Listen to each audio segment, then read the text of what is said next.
قبیلے ادھر سے شریک ہوئے، کچھ قبیلے ادھر. تو وہ بجار کا میلہ جنگ کا میدان بن گیا. کتنے دنوں تک چلی وہ جنگ؟ 40 سال تک. 40 سال تک ایک ذرا سی بھی معمولی بات ہے. وہ جنگ میں کون مرے؟ وہی آدمی تو مرے. تو وہ جو عورت جس کا شوہر مر جاتا اس کے لیے یہ سزا تھی کہ وہ باہر میں کسی پہاڑ کی کھو میں 1 سال تک محصور رہتی تھی. نہا نہیں سکتی تھی، کپڑے نہیں بدل سکتی تھی، کسی سے مل نہیں سکتی تھی، آ جا نہیں سکتی تھی. 1 سال کے بعد میں پھر کیا ہوتا تھا؟ وہ آدمی اس میں سے نکل گیا 1 سال جس سے کپڑے بدلے ہوئے، دھوئے ہوئے، نہائے ہوئے، اس کا حال کیا ہوتا ہے؟ خدا پتا لگا. اس کے آنچل میں اونٹ کی مینگنی ڈال دی جاتی اور وہ ادھر ادھر پھینک دی جاتی. اس سے یہ معلوم ہو جاتا سب کو کہ اس کی آج عزت ختم ہو. پھر بھی ساری زندگی اس سے کوئی شادی کرنے تیار نہیں ہوتا.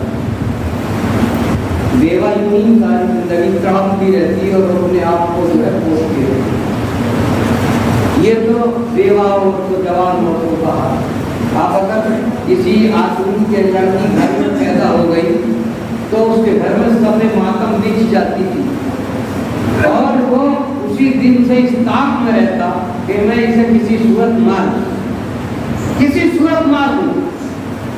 چھوٹی سی بچی کو لے جا کے گرم ریت میں اپنے ہاتھ سے زندہ دفن کر دیا تھا اور وہ اپنے لیے اسے فخر کی بات سمجھ دیا تھا. سرکار مصطفیٰ صلی اللہ علیہ وسلم مدینہ طیبہ میں ایک دن مسجد نبوی میں تشریف فرما تھے. قیس نام کے آدمی کے بارے میں کسی نے کہہ دیا سرکار کی اس نے اپنی 7 لڑکیوں کو زندہ دفن کیا. اسی محفل میں وہ تھا. پیارے آقا سرکار مدینہ صلی اللہ علیہ وسلم نے اس سے پوچھا بلا کر کے قریب آؤ کیا تم نے اپنی لڑکیوں کو اپنے ہاتھ سے زندہ دفن؟ اور نیچے کو نظریں جھکا لی. کہا ہاں مجھ سے ہی پتا ہو. دور جاہلیت کی رسم تھی.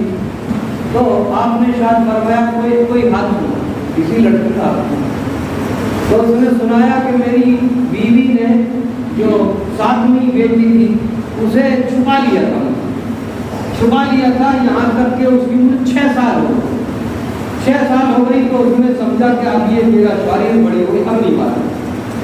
جو میرے سامنے وہ کہا کون ہے کہ یہ تمہاری بیٹی ہے؟ میں نے تم سے اس ڈر سے چھپایا کہیں سے بھی زندہ کر دوں. بڑی پیاری دیکھو تمہاری صورت کتنی اچھی باتیں کرتی. جا کر کے اس نے اپنے محلے میں بتایا اپنے دوستوں کو کہ میری بیوی نے ایسے ایسا کیا. ایک بیٹی کو دکھا دیا 6 سال تک پائے گی آپ دیکھیں کیا کروں.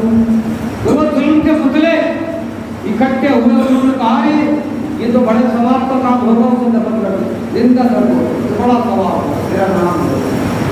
جو پجاری تھے اس وقت کے بلائے گئے اور بلا گئے اور وہ گھر میں گڑت جو بھی بنتر پڑھتے پڑے رہے اور لوگ نگاڑے بجاتے ہوئے روز تاسے بجاتے ہوئے اس لڑکی کو لے گئے. ماں تڑپتی ہوئی رہ گئی گھر میں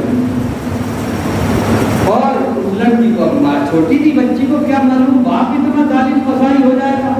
وہ باپ کی انگلی پکڑے ہوئے چلتی جلی جا رہی تھی. دوپہر کے وقت میں دفنایا جاتا تھا. گرمی کتنی تیز ہوتی ہے آج بھی مکے کی گرمی سب لوگ جو جا چکے ہیں وہ جانتے ہیں. پسینہ ہو گیا. قبر کھودتے ہوئے گڈھا کھودتے ہوئے وہ جگہ حرم شریف سے تھوڑی سی پچھم کی جانب کو ہے گھیرے میں لے لی گئی ہے. دیکھیے میں نے تو اس جگہ گئے گڈھا کھودتے ہوئے اس میں پسینہ تو بیٹی نے اپنے دوپٹے سے باپ کے منہ کا پسینہ. ہم سے کیا پتا کیا ہوا. تھوڑی دیر میں گڈھا کو پورا ہوا. چاروں طرف گھوم کے اس نے جو ان کا پجاری تھا اس نے جو ہے کچھ منتر پڑھے اور اس کے بعد میں اشارہ کیا. باپ نے اپنی بیٹی کو اپنے ہاتھ سے اس میں زندہ دفن کر اوپر سے چاروں طرف سے گرم ریت ڈالی جاتی اور اس کی چیخ جو ہے چیخ باپ تم کیا کرتے ہو؟ تم کیا کر رہے ہو؟ تم مجھے مار دینا کیوں چاہتے ہو؟ آپ کی چیخ ہے دیکھیے اس کی نہیں بلکہ نہ جانے کتنی بیٹیوں کی چیخ ہے جب عرش الہی